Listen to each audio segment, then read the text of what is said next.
Chat Man Friday, a podcast for Maine in North and West Melbourne. Chatman Friday. Hello, dear listeners. It's Chatman Friday, and this is the last episode of the whole season. And it's going to be with my best friend and my colleague in this episode, Mr. Sayed. Welcome, Sayed. Hello, Usman. I'm very, very happy today that I'm in the place of a guest today. You're my guest. Yeah, so normally I'm hosting this episode, and we work together to produce the podcast every week. But today my feeling is very different. Oh, good. A lot That's different. good. Yes. You feel that you are in the hot seat, huh? Yeah. I'm a bit nervous, a bit comfortable in the meantime because I don't have any responsibility for the podcast. You're the host, and I'm just answering the questions. I don't need to concentrate on the questions. Just relax and answer. Well, I think that people would like to know a lot about you because, Thank you. they have been with you for nearly, they have gone with you for more than 25, closer to 30 episodes, and they were hearing your voice as a great communicator. But now, maybe they need to know a little bit about yourself. Tell us a little bit about yourself. You always tell us great. No, I'm just a normal member of this community and a normal member of this podcast. Thank you, Usman. What should I say about myself? I have a lot to say, All right, let's start from the beginning. Where are you from, and where did you come from, and how did you start, and where did you get this talent of doing media and things like that? Actually, my dad was working in Afghanistan's radio and television station for a long time since he started his work. So I'm a student of my dad. Oh, so my dad is my dad and also my teacher. Like father, like son. He was my teacher. Actually, he passed away a couple of years ago. Yeah, but thank you. Why I'm in the media? Because of my dad. So I love to, like my dad. I wanted to follow my dad's career. So I really wanted to speak on the radio, television when I was a teenager. So I started reading things in front of mirror or to my dad. My dad was saying, you can be something in the future. Oh, that's interesting. You're going to be good. And then I studied many courses, and then I did the Persian literature faculty in Afghanistan, which helped me a lot for reading and enriched my language, my mother language. And then I worked for a long time in radios and televisions in Afghanistan. Okay. For about more than 15 years. Wow. Over there. Wow. I was the main host of the morning show, the live show in many TVs. So many people know me. I was quite famous in Afghanistan, but not yet. Oh, so if we go now to YouTube, we might find some episodes for you when you were back in Afghanistan. Those times they didn't put in the YouTube. That time it was not long, but 15 years ago they were not a lot on the YouTube. Some of them are still there, but not all of them. All right, if you want to see how Sayed looks like, go to YouTube and check for the Afghan TV television 15 years ago. You would know how he looks like. But you have to write my full name. You can't find me by the writing just Sayed. You have to write Sayed Jawed Maqsoodi. And actually, there's some recent videos of mine, which are my activities in Australia. Those will come up at the moment. All right. I don't think so. The old videos. We will not find anything, but we might find some. Yeah. I found some. Sometimes I found some of them. It was great experience, and media. Oh my God, I love being in the media. I love this. This is my passion. So slowly, I became I can't say a professional speaker.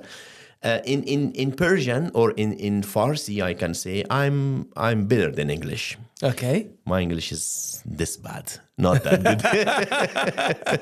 This bad that I can speak in this podcast, but my Farsi and Persian is much better. That's good. I write poems in Farsi. That's why. Well, maybe you can tell us a little bit about your writings. Should I? Yeah, tell? and by the way, I've heard that you have produced a book. 2 books actually. 2 books. Okay, let's tell us a little bit about your writings and what did you write about, and what were the ideas of your books, and how did you come through that? Especially that you said that you studied literature, Persian literature. Yeah. So I think the Persian literature helped me to start writing poems and books. Okay. It helped me a lot. But the poems are arts, that type of art, which we cannot achieve it by studying a specific subject, because poems comes through emotionals, you know. Yes, I emotions. studied the literature, but I couldn't write any poems for a long time. Wow. After even you study, I knew the writing structures. I knew the rules and everything about. I have read many famous poets in Farsi. I have read many poems. I understand better. Yes. But I couldn't write any poem until or since I arrived to Australia in 2019. So you started here in Australia to write? I started in Australia writing poems. In Persian? In Persian. And you know why? Because my life has been changed a lot. Like 160 degrees changed my life. Wow. My life completely changed. I had everything in Afghanistan. When I came to Australia in 2019, actually, I used to come to Australia many more times before 2019, but that was through my work, and I didn't stay for long, and I didn't know about everything. You know, I didn't know about works and situations, life things. But since the situation in Afghanistan was gone worse, so I had to stay here. And in that time, I understood how hard it is being separated from the family and wife and kids. Yes. And I started everything from zero. Not even from zero, from below zero. Okay. So that time, the emotional, you know how much people goes, I mean, in the hardness to the emotional comes and you start writing poems. Yes. I started writing. Most of your writings were about your emotions coming from Afghanistan and restarting your life here? Yes, some about that. Like how not only me, it is, I write poems, but it's not my words, it's millions of people's words. Yes. I can say. Yes. I have poems about how a person feels when they leave their home country. I have poems about the humanity and effort, about the working together, about lots of them are inspiring poems. Like inspires you when you read it, and if you understand Farsi or Persian, when you read it, they inspire you. So they're about everything, about some love poems too. Wow. Yeah, they're very, very nice, and people liked it. Well, is there any way that we can get copies of these books, or how can we get these ones? My friend says put it on the Amazon to sell it. Still, I couldn't find that opportunity to put any to put the link on the Amazon or for sale. For some of my friends, I have some copies at home or at the office. Some of the time I give to, when I see some people they liked a lot my poems, I give some copies, but they are limited. So, but for most people, they are not living closer to me, and we can see they're living other countries, other cities. Then I sent a PDF of the book. So then they can read it. That's easy. And enjoy it. So the easiest way is a PDF. So what do you miss most in Afghanistan? The street food. The street food. Yeah. Well, the Afghani restaurant is very well known. You know, like when you eat all of the, it's meat based food and so on. I like Afghani restaurants here are very famous. Yeah. You know why? A reason. Because I told you before in the beginning of this podcast, I was quite famous in Afghanistan. I was working on televisions every day. I was 2 hours live on TVs. Mm-hmm. So people knew me on that time when I was walking outside. Okay. So even when I was there, I was missing going to the streets and having those street foods even there. So then I send someone, my friends or family members, and go buy for me that street food. Because I go there, some people, they are very kind people. Some people come, they take photos or some asking, a lot of questions. They're asking questions, keep asking questions. Oh, you are there. How is that person? Oh, what time next show start? Who is your next guest? A lot of questions. Oh, you look different here and than the TV. A lot of questions. That's why... to avoid a bit annoying, I can't say annoying because all of them are there. They show their love. I can say. Yeah. But again, I prefer to not go and send someone to bring some of those street foods. I love those street foods. We call one of our very famous thing on the street food is we call bulani. Bulani? What's the bulani? Like Turkish gozlema. Okay. Gozlema here. Is it with meat and or with like so the gozlema is more like either cheese or spinach. Spinach or some of the vegetable inside. We call something inside. We put we call it gandana. It's like a tiny chives, like a chive, small. Okay. Or with potato inside that dough. We make the dough flat and then they fold it. You fry it on the. But they make it in their own way. Sure. Their own special way. Yeah. Which is lovely. Yeah, wow. I'm sorry. This is mouth watering, so if I need maybe to... And they're very cheap. They're really? very cheap, yeah. Well, if this is I'm really like my mouth is start watering, so let's take a break. Okay. All right. And then we can continue so I can control myself. Let's go for a break. Sing Now Community Choir. Join music director Susie Kelly in this inclusive community choir for adults of all ages. The choir sings music from across the world and spanning many decades. No previous experience is required. For more info, call us at 9328 1126 or visit our website. And we are back from the break, and I'm talking to my colleague and my best friend in this podcast. It is Sayed. Welcome, Sayed, again. Thank you very much. Osman, I think one day I should invite you as a guest. Oh, this is going to be a problem. This is going to be a conflict of interest because I am the one who's running it. So it's going to be a problem. They say, oh, you're doing interview for yourself. Huh? You're trying to promote yourself. Because you're asking a lot of hard questions. And I want to take revenge. So let's continue the hard questions. What about your first day here? How was your first day here? And what did you find different in the first few months here in Australia after coming back from Afghanistan? It was too hard, Osman, I should say, because as I just mentioned very briefly, I left everything, including family, kids. Mm-hmm. I had 2 kids that time, 9 years and 6 years. Mm-hmm. They were. I missed a lot. I mean, I missed everything. Mm-hmm. Country, my job, my family, and wife, kids, everything and everybody. So those first days and first months were the hardest time I have ever experienced in Australia.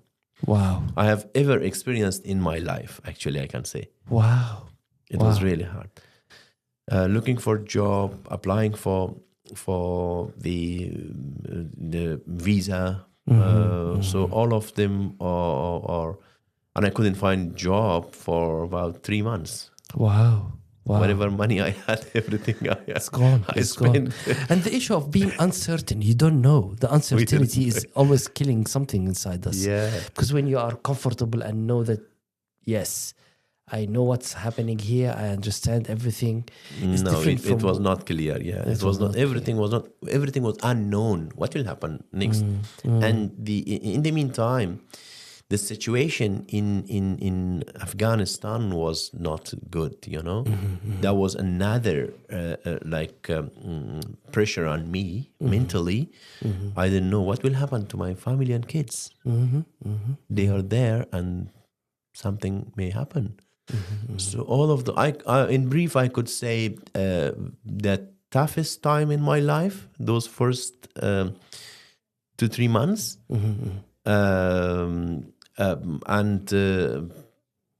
I just want to make it just short. I don't want to explain, but I should say I can write a book about that. Maybe it's your next book. A thick book. Your next book is going to be about this. Anyway, no problem. And it was like one of the challenges is the role of men. So is it different being a man in Afghanistan from being a man here in Australia? A lot different. Okay. A lot different, yeah. Like what? Before I tell you answer, I just remind one of the funny things when my wife arrived to Australia. After about 3 years, when my wife arrived to Australia, my wife said to me, just kidding and joking to me, and said, okay, now I'm in Australia, so now we are equal. Okay. Okay. My wife told me, and you know what I told her? What I told her? I said, thanks God, now we are equal, because in Afghanistan, I didn't have any right. I told to my wife, because everything was yours. So thanks God, we are equal now. So I have some rights too. So, but that was just a funny story with my wife. But in reality, it's a lot different. The role of men in Afghanistan, most of the families, the men are the boss of the family. So they control everything. They control the management, financial things, and they have everything actually. Some families they are okay, they are good. They give good rights to the women, but in general, if I say sure. men are controlling more. Because the situation in general in Afghanistan is like, because the ladies can't go out easily like very normally alone to do something, but men can do quickly and go out and do something. That's why I'm not talking about why and the reason. I'm not that person to talk about those things, but it is the reality. It is there, especially in the villages. It's not. But when I arrived in Australia, for example, one of the very clear example, if I say, it will be very interesting to the audience too. Like, for example, most of the men, they don't wash dishes, for example.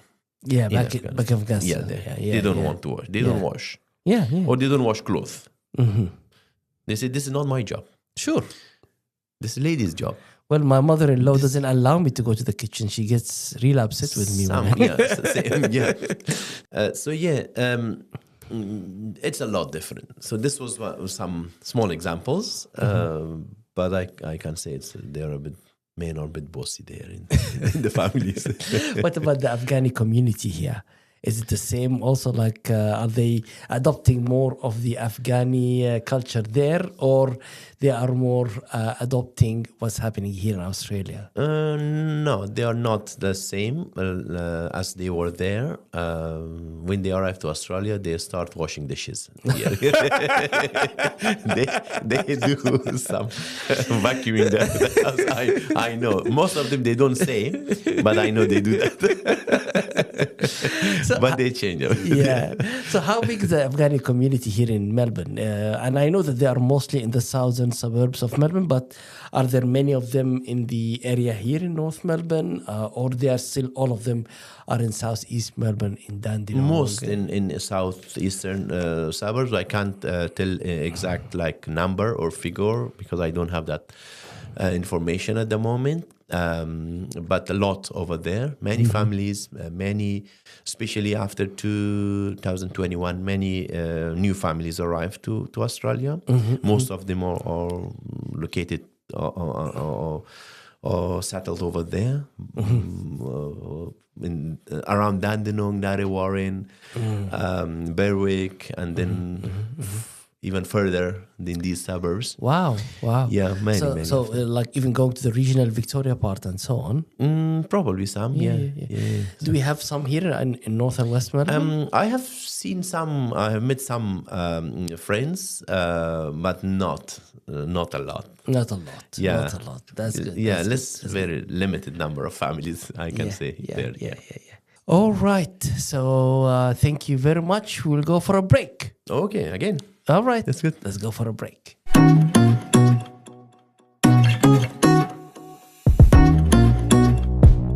The men's afternoon tea.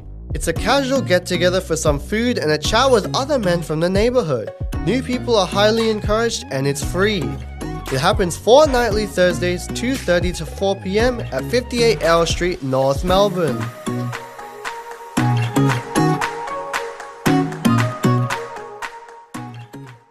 And we are back again with my friend Sayed, and now you are here in Australia. Yep. And you started to reestablish your life here after very long, beautiful achievements, a lot of achievements back in Afghanistan. So tell us about yourself now. What are you doing? Do you work in the media, or what do you do?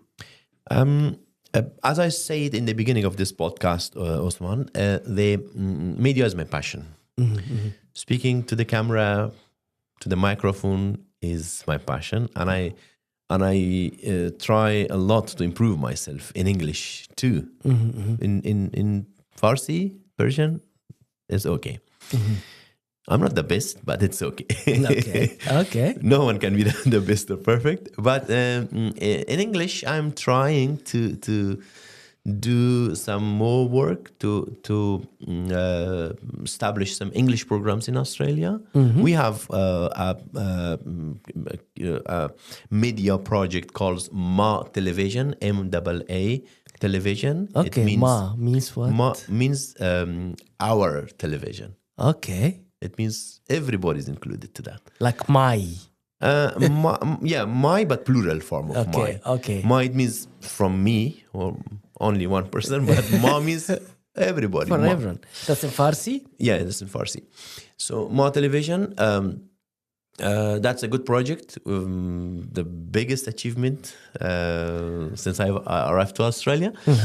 I'm working in the media field, but for myself. Okay. It's a So your own company and your own work. Okay. Working in doing photography, filming, film editing, like film editing. Yeah. Okay.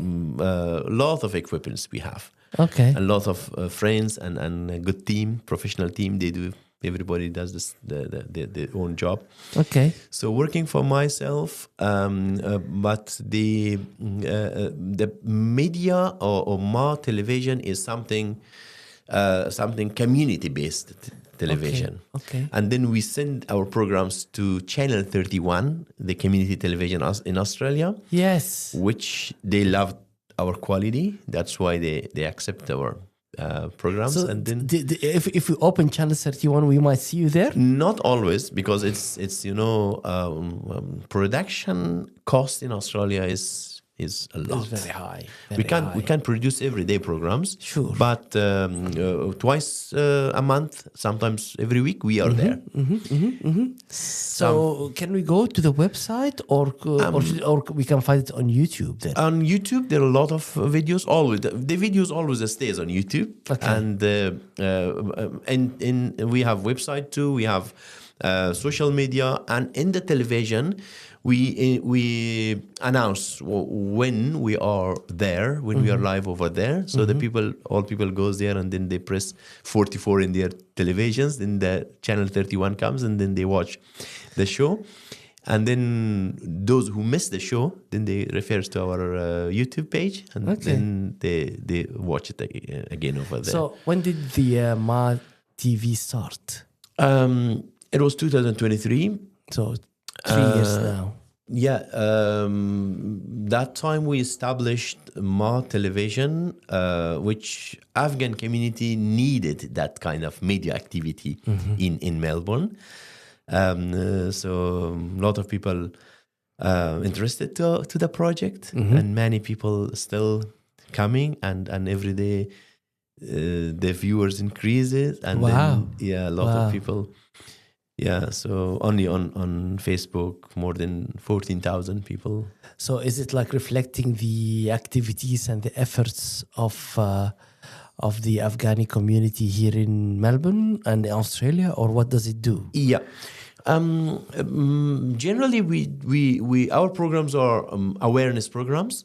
We make programs how Afghan people merge to this culture in Australia, because a lot of questions they have when they arrive to Australia, especially to Melbourne, and we try to solve those questions. Where to go for example, driving license, or for example so informative. Many questions about applying their different things to the government. We have experts from our community, then we ask those questions from the experts, and then we give information back to them. So do this, do that.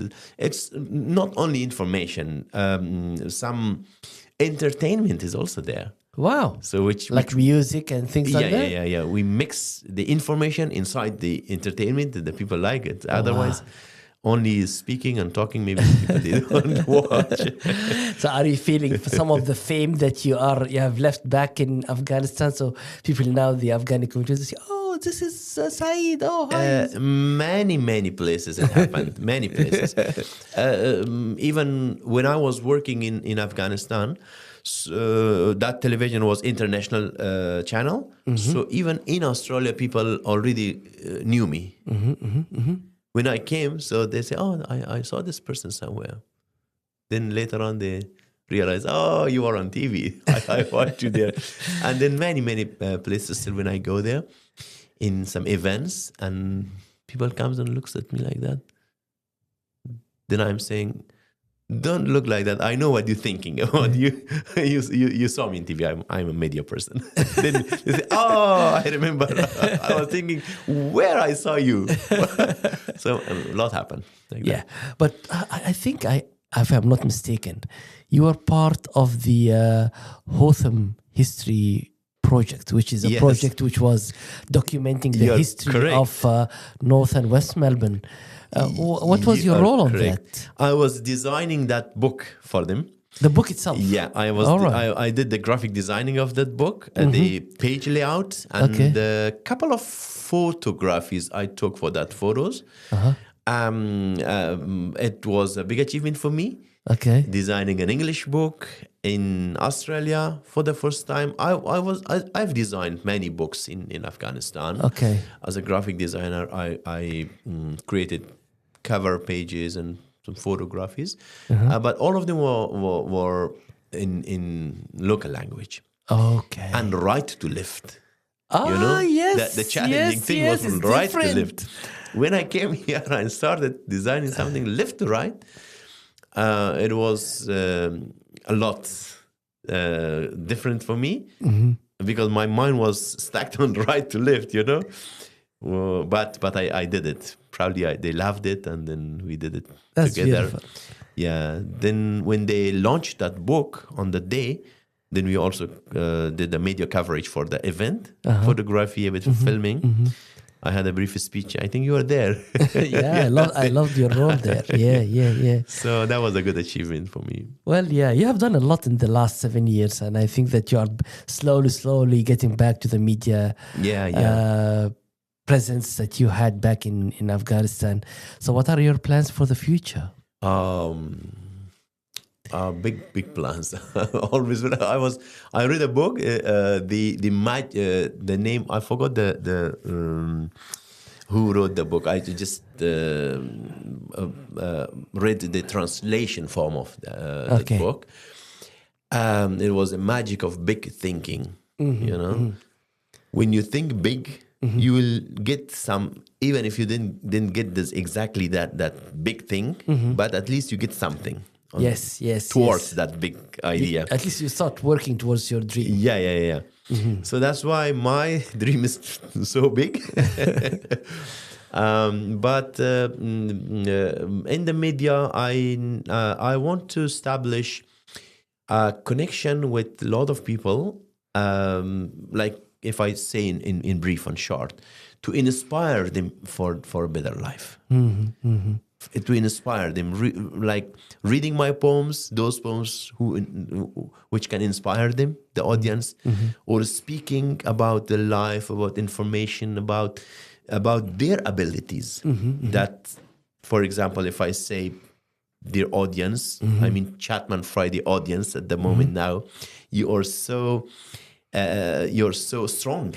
You have a lot of abilities than you have done in the past. For the future, you can do many more things if you just continue your dreams. So this small sentence can inspire millions of people. True. So my idea is to start these kind of talks with big group of people to inspire each other. Yes. As you know, Chatman Friday is focusing on men who are affected by homelessness, by social isolation. Many of them have lost hope. So your message of keep on dreaming and work towards your dream is a very strong message. Thank you very much for that, Sayed. But no worries, definitely we can continue more and more after the break. Okay. This is North and West Melbourne Neighbourhood Centre, and we host programs and activities for locals. Visit us at nwmnc.org.au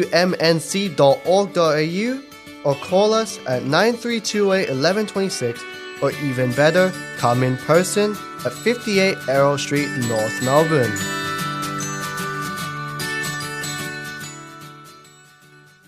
And we are back again for this episode with Chatman Friday with my friend Sayed. So tell us about here, North and West Melbourne Neighbourhood Centre. How did you come to know? What's your first interaction with the centre? And what did you do with us? And tell us about your relationship with the centre. Actually, I'm very lucky. The first person I have seen, that was you in the centre. Oh, really? Yeah.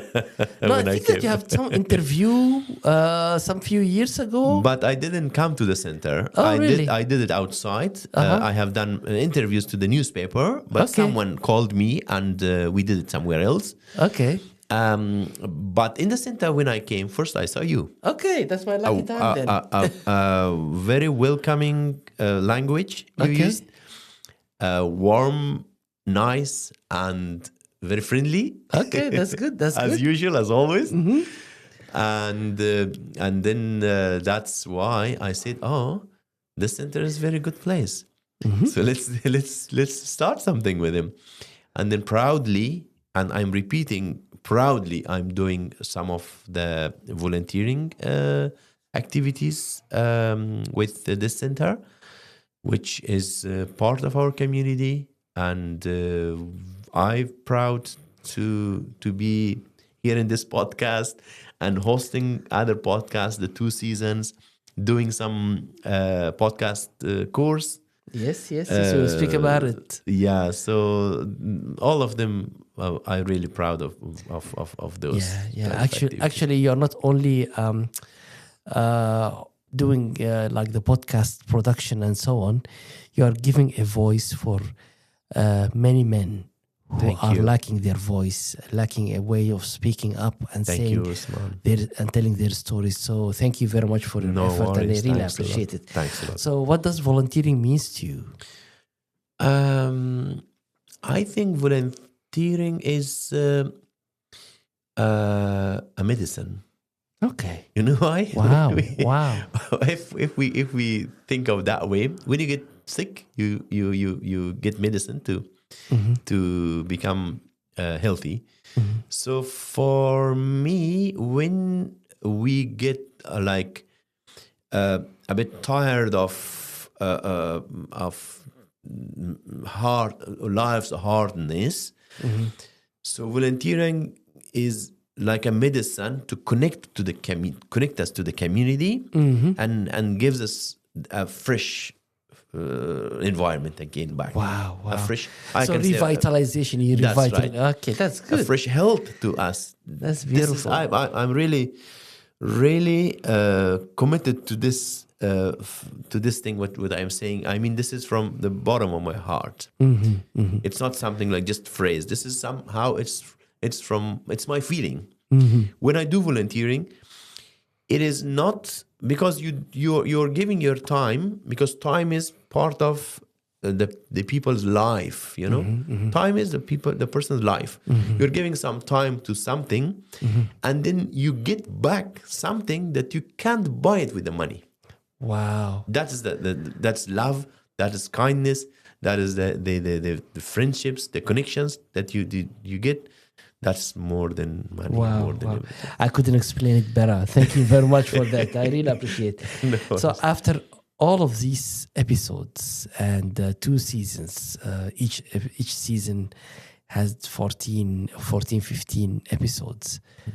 How do you feel about the podcast and the guests that we had in the podcast? How was it? How did it go for you? I feel we are going very good, and in terms of everything, if I say like how I'm feeling, then the beginning, I'm much more confident now than the beginning. Wow. This is one of my achievements. That's good. So that's good. That's why I said volunteering is not because of money. It gives me something. This confidence which I have now, I couldn't buy it anywhere. Wow. Even if I spend millions of dollars. Wow, that's good. So this is have you done any like radio work or TV work in English before? Not like this. This is like my first Wow. English episode. No one would feel it. No one would feel it. I don't know. Maybe I have done a lot of mistakes in while I was asking questions. Maybe honestly, I'm telling you one of my mistakes to someone here. Okay. People write it down. Write it down. Okay, he's gonna say one of his mistakes. One of my big mistake was with someone. I don't want to tell his name. So, but I didn't leave it on the real show. I cut it on the edit. Oh, you cut it. Okay, come on. I was going to tell them write it and try to check our episodes. So I was using the word beautiful to a man. Which was not proper, and he fixed me, and then I said thanks God it was not live. And then I used the word handsome later on. Okay, that's good. So these mistakes can fix us, can give us more confidence, and we shouldn't be afraid of those mistakes. Mistakes is always helpful. Yeah. So I learned a lot and much more better. This podcast is going much more better than ever than beginning. Yeah, and there were many episodes and people were sharing a lot of interesting things. So for you, like, which episode do you think the most one that you felt excited about or interested on, or you learned a lot of information on, or you felt a lot of energy on? All of them, I should say. First, all of them. All of them in different areas. All of them were interesting in their own field. Okay. I can't compare, But if I say now what is on my top of my head that I can remember, Danilo's episode. Ilo's episode. I hope he's listening now. Yeah, Ilo's episode was because I'm interested in the football, in the soccer. Yeah, the street soccer program and so on that he's running. That's a very interesting one. Yeah, and luckily I joined a couple of their soccer team too. Oh, you went there? Did you try? Did you try? I tried. Playing? Yeah. Okay. I tried play like 2-3 weeks. But and then I stopped because of a bit of injury in my leg. Maybe I rejoined later. But his episode was all of them. Again, I'm saying all of them was the best. Sure.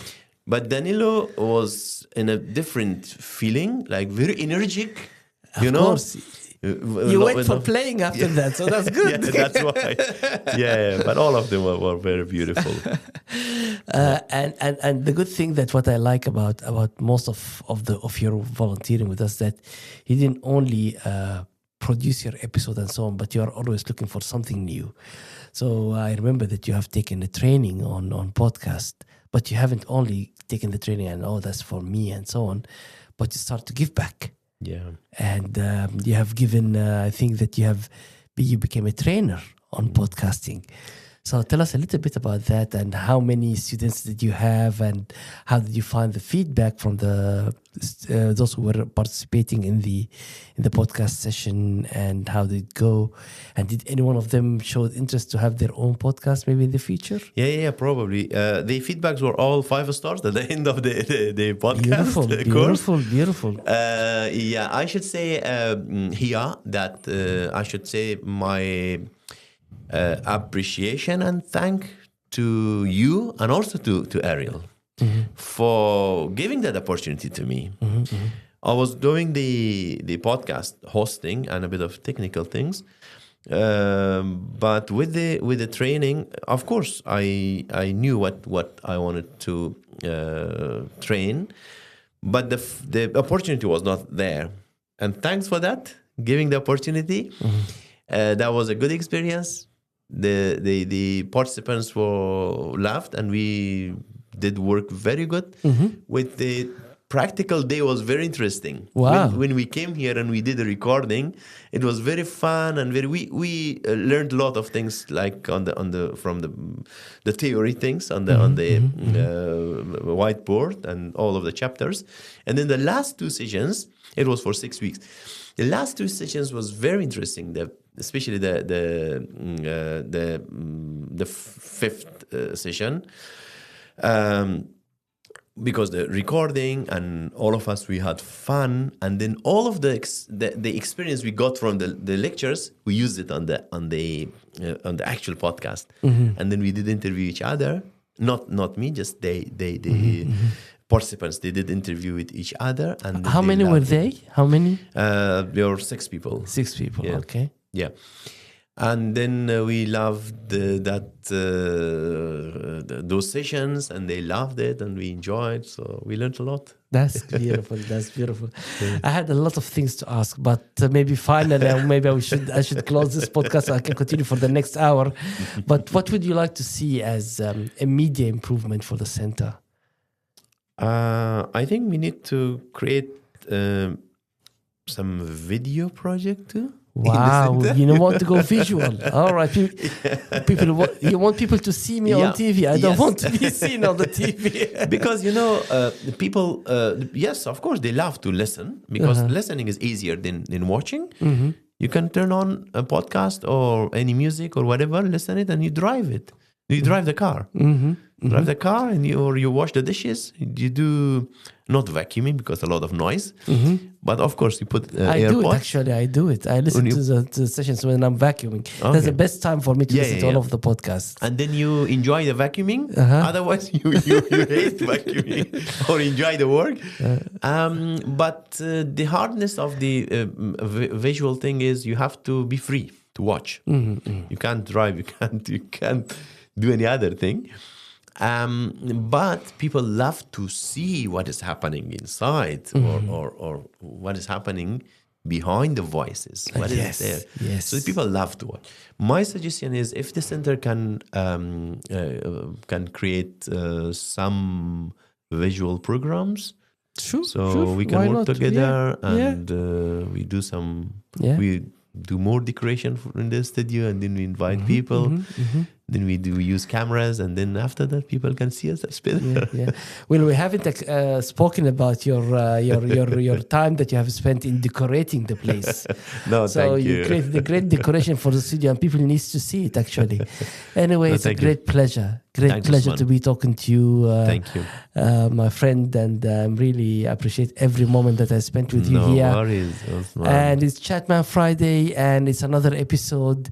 Thank you very much, everyone. And thank you, Sayed. Thank you very much. Okay, have a nice time.